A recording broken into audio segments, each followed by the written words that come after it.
د افسانې عنوان دی دستور او لیکونکی دی وصال خټک. نو که درنو اورېدونکو راځئ چې غوږ شو د وصال خټک افسانې دستور ته. ستاسو پام او ستاسو توجه ورته غواړم.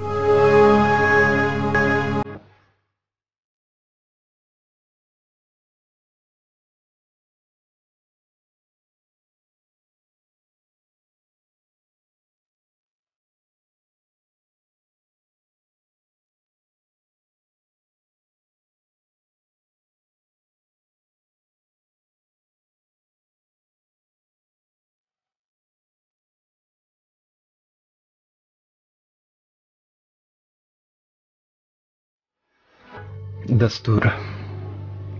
سمینا د ګلمکۍ ترور د ټولو کشره او نیازبینه لور وه. د سمینې څلور وروڼه د هغې نه مشران وو چې پکې درې واده کړي وو او یو قیوم خان لونډ و. د 5 کالو په عمر کې سمینا د خپل پلار نه یتیمه پاتې شوې وه، خو خپلې مور ورته کله هم د پلار د نشتوالي احساس نه و ورکړی، ځکه چې ګلمکۍ ترور په سمینې د نورو بچو نه زیاته مینه وه. سمینا به خپل مالت کې د ډېر ورکوټوالي نه د خپل ښایست په وجه په کوچۍ مشهوره وه.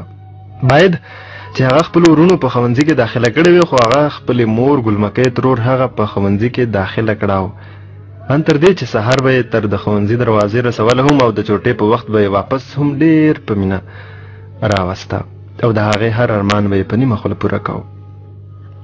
د قسمت کار ته ګوره چې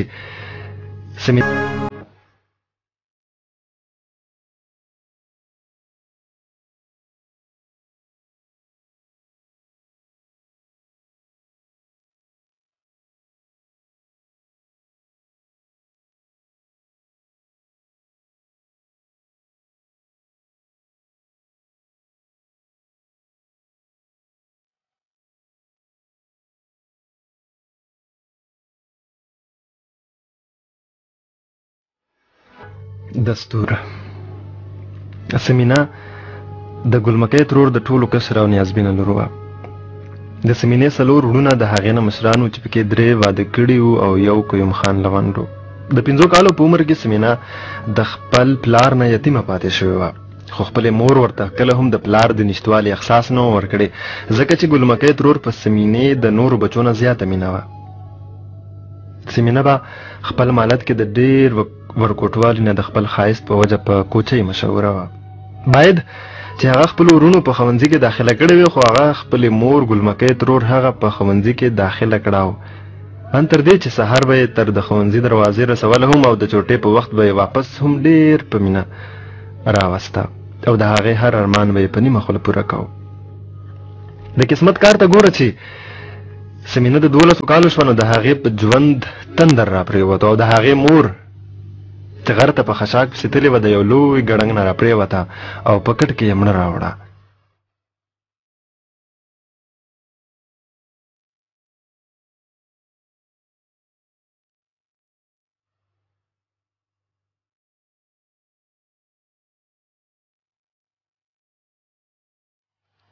د مور د مرګ نه پس د سمینې د خصمانۍ ذمهواري د هغې دویم مشر ورور ښایسته ګل په خپل سر واخیسته. د ښایسته ګل ښځه د سمینې د ماما لور هم وه، خو بیا به یې هم د سمینې سره د وینځې غوندې سلوک کوو او اکثر به یې داسې خبرې هم د ښایسته ګل غوږونو ته اچولې چې د هغه په ذهن کې به یې د سمینې لپاره د نفرت د تخم کار کوو. سمینې د کور کارونو سره سره د 9م امتحان په ښو نمبرو پاس کړو او په صوبه کې یې 2یم پوزیشن واخیستو. د هغې نوم په سبا له ټولو اخبارونو کې راغلو او همدا د سمینې په ژوند کې د تور تم راخورېدو بنیادي ذریعه وګرځېده او هغه خپل ورور قیوم خان د نورو وروڼو په سلا د ښوونځي نه راویسته او وجه یې هم هغه جاهلانه جواز و چې نن زموږ د خور نوم په اخبار کې راغلی د که سبا یې تصویر راشي نو زموږ به څه عزت پاتې شي، د چا سره به د سترګو لګولو پاتې نه شو. سمینې د لوست ډېرې مطالبې وکړې، خو د ظالم سماج ښکاره شوې سمینه صرف د خپلې ورندار وینځه پاتې شوه.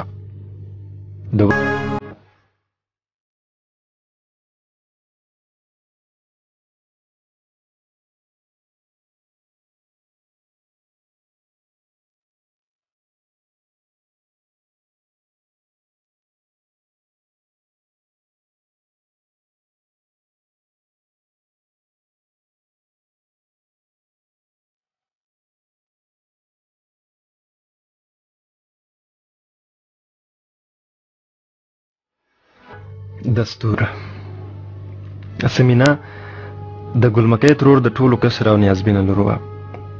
د سمینې څلور وروڼه د هغې نه مشران وو چې پکې 3 واده کړي وو او یو قیوم خان لونډ و.